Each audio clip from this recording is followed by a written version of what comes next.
아주 젊은 여직원 하나가 부장님 너무 멋지세요 이 한마디에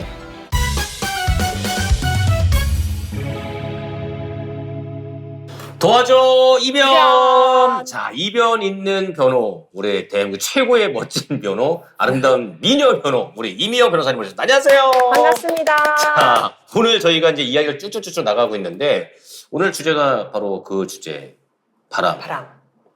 왜 피는지, 네. 도대체 왜 이유가 뭔지에 대해서 한번 이야기를 좀 나눠보도록 하겠습니다. 왜 필까요? 제가 참 궁금하더라고요. 이렇게 사건을 진행하면 이게 약간 우리 의뢰인의 마음을 이해해야 하잖아요. 그래서 왜 이렇게 배우자를 두고 바람을 피우는지 제가 궁금해서 이제 의뢰인들에게 좀 물어봤어요. 네. 정말 경제적으로도 문제없고 자녀들도 문제없는 이런 평온한 가정에 왜 바람을 피우셨냐? 남자분에게 주로 물어봤을 때는 단어로 표현하면 사실 4글자거든요. 여자분도 마찬가지예요. 4글자로 인정 욕구. 자기를 좀 인정해줬으면 하는 마음들이 있으신 것 같아요. 그래서 남자분 같은 경우는 이런 마음이더라고요. 평생 진짜 뼈 빠지게 일해가지고 애 공부시키는 학원비에 또 부인이 요구하는 뭐 각종 비용에 이거를 막 대느라고 본인은 정말 겨울 자켓 입고 네. 여름까지 지내면서 살아왔는데 집에 들어가면 와이프가 어떻습니까? 요즘 부인분들이 아우 여보 이래서 뭐 돈 벌어다 줘서 고마워요 이렇게 표현하시는 분들도 있겠지만 아이고 벌어와가지고 쥐꼬리만큼 벌어와가지고 내가 애 그것도 못 시키고 내가 옆집 남자는 그런다더라 막 이러면서 맞아. 이렇게. 그거, 아니, 어머나. 누구네 집 애는 어디를 다니는데 네, 뭐 하는데 네. 당신은 똑같은 남자로서 네. 뭐 하냐. 그래, 네. 그래서 그래 나는 옆집 남자보다 못하는 남자가 이거 보다 연기했는데 칭찬을 먼저 해주면 아우 역시 네. 배우시니까. 네. 근데 제가 이제 네. 그래서 이제 그렇게 얘기를 하면 남자분들이 그렇거든요. 나는 진짜 이렇게 집에서 대접도 못 받고 집에 들어와서 밥 한 끼 먹으려 그러면 왜 안 먹고 들어와고 지금 밥 차리게 하냐고 이렇게 하고 이러는데 이런 분들이 중년이지 않습니까? 네. 그럼 이런 분들이 조직, 직장이나 이런 데를 가면 어느 정도 자기의 그런 입지라던가 그런 지식의 양들이 굉장하실 수밖에 없거든요. 시간이 쌓아온 것들이. 그러면 누군가 아주 젊은 여직원 하나가 부장님 너무 멋지세요 이 한마디에 괜히 기분이 또 그냥 날아가죠. 진짜 사르르 녹는 거죠. 그냥 그 하나 인정해 주는 거. 부장님 정말 멋지세요. 정말 대단하세요. 이 말 한마디에. 그래서 중년의 남자분들의 경우에는 이제 제가 여쭤봤을 때 그런 부분들이 너무 서운하고 맺혀 있는 상태에서 누군가가 나한테 너무 멋지다. 너무 대단하다. 이런 얘기를 해주는 거에 이제 빠져서 부정행위로 나아가는 경우들이 많습니다. 네. 근데 이건 여성분도 마찬가지거든요. 네. 여성분들도 어떻게 생각하면 젊을 때 내가 지금 왕년에 정말 예뻤는데 잘 나갔는데 그러잖아요. 근데 이제 막상 애를 낳고 잠도 못 자면서 애 키우고 이러다 보면 정말 이렇게 목 늘어진 티셔츠 입고 여기 막 묻은 거 입고 다니시잖아요. 그럼 그럴 때 남편분이 어떻게 바라봐 줘야겠습니까? 아이고 저 꼬라지 봐라 꼬라지. 야 너 집구석에서 하는 게 뭐가 있다고? 어? 이거거든요. 그러면 부인분들은 그러거든요. 내가 남편 보러 오는 걸로 이거 아껴 살아보겠다고 내가 오늘도 택시 안 타고 걸어오고 버스 타고 왔는데 그럼 뭐 내가 옷도 내 옷 안 사 입으려고 늘어진 목티 입고 있는데 이거를 이렇게 하시나. 결국은 그 배우자에 대한 인정 욕구인 거죠. 그래서 이런데 운동하러 가서 막 뛰고 있는데 헬스 트레이너가 어머니 너무 잘하시고 계세요 라고 하면 그냥 그 말 한마디에 네. 그게 녹아내리는 거죠. 그러다가 정말 넘지 말아야 될 선을 넘으시는 분들이 많잖아요. 호텔, 뭐 영화관 이런 데서 부정행위를 목격하신 분들의 데미지가 조금 더 적고 집에서 이 부정행위를 목격하신 분들은 그 상처가 너무 깊어서 부정행위를 발견한다고 다 이혼하는 건 아니지만 혼인관계를 계속 유지하기가 굉장히 어렵고 문제를 해결하기 위해서 노력을 한다고 하더라도 정서적인 상태로 원상태로 다시 돌아오기는 거의 불가능에 가까운 것 같습니다.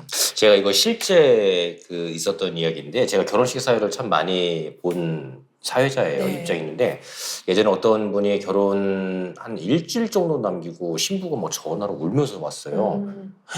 사회자님 죄송한데요. 이런 거 죄송한데요 하는 거 보니까 아 뭐 뭐가, 일주일 남겨놓고 네. 뭔가 문제가 생겼구나. 신부님 괜찮아 천천히 말씀하세요 했더니 아 저희 일단 파혼 일단 하기로 했어요.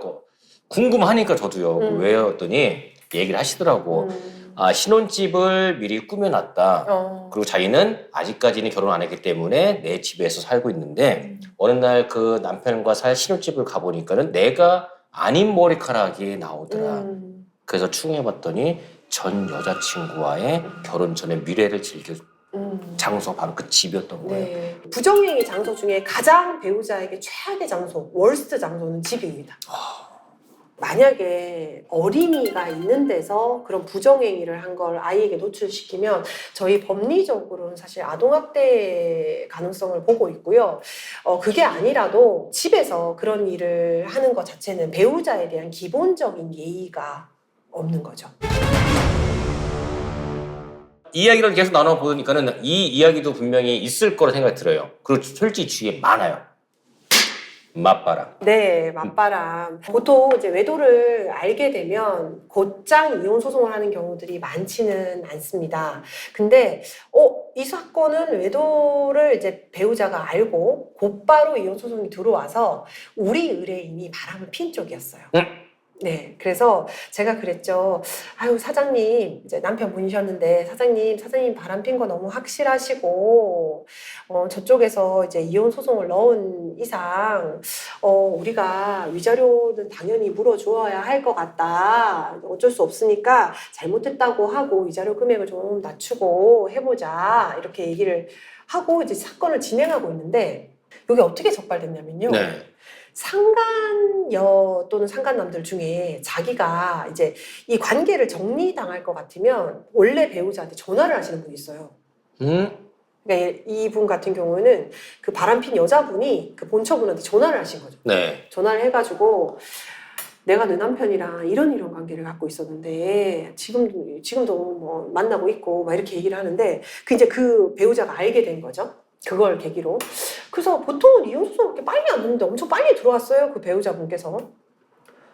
그런데 제가 그 녹음을 가만히 듣다 보니까 뭐가 좀 이상한 거예요. 느낌이? 네, 촉이네, 촉. 네, 느낌이 싹한 게 뭐 좀 이상한 거예요. 그래서 녹음을 계속 듣다 보니까 이 부인분이 상간녀의 전화를 받은 상황이잖아요. 네. 그럼 보통 이게 돌아야 되거든요. 뭔가 흥분하거나 네. 놀래거나 네. 뭐 오히려 어버버해야 되는데 너무 차분하게 그래서 어디서 어떻게 만나셨을까요?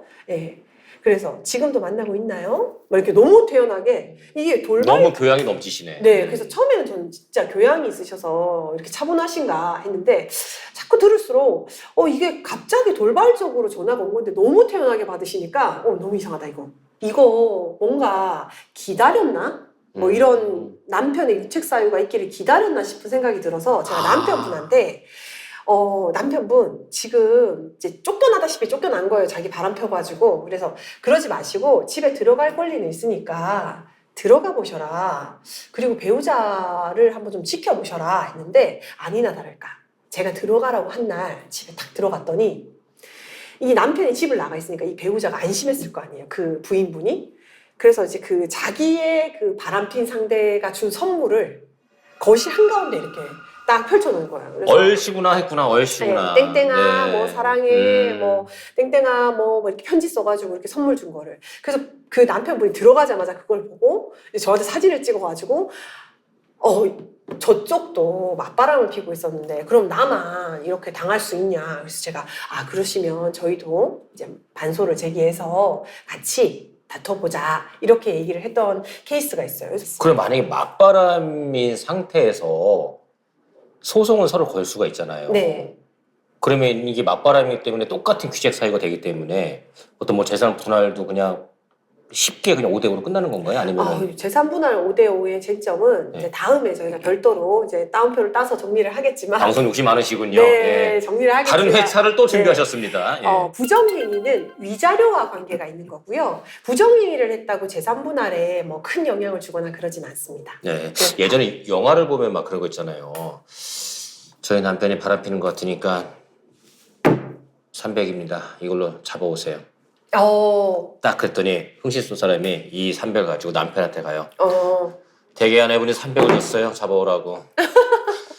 500이에요. 네. 없다고 해주세요. 네. 이런 사례도 정말 네. 있을 수가 있을 것 같아요. 네, 생각보다 불법적인 그런 흥신소로 인한 피해가 저희도 이제 소송 진행하다 보면 많이 보거든요. 오히려 협박을 당하시는 경우들도 있고. 그래서 제가 말씀드리는 건 소송을 진행하실 때 법이 허용하는 그런 증거 수집 방법에 기해서 진행을 하시고 적절한 법원의 판단을 구하시는 게 맞지, 어떤 불법적인 게 개입이 되면 오히려 더 큰 피해를 입을 수 있으니까 흥신소의 경우에는 합법적인 범위 내에서 도와주는 업체들도 있는데 잘 가려서 진행하셔야겠습니다. 네, 바람은 절대 펴서도 안 되며 만약에 폈을 때 그 파생되는 굉장히 불행들이 많아진다는 거 다시 한번 상기하면서 오늘도 우리 바람 외도 어디서 피는지에 대해서 한번 이야기 나눠봤습니다. 알기 쉬운 법률 이야기 도와줘 이변!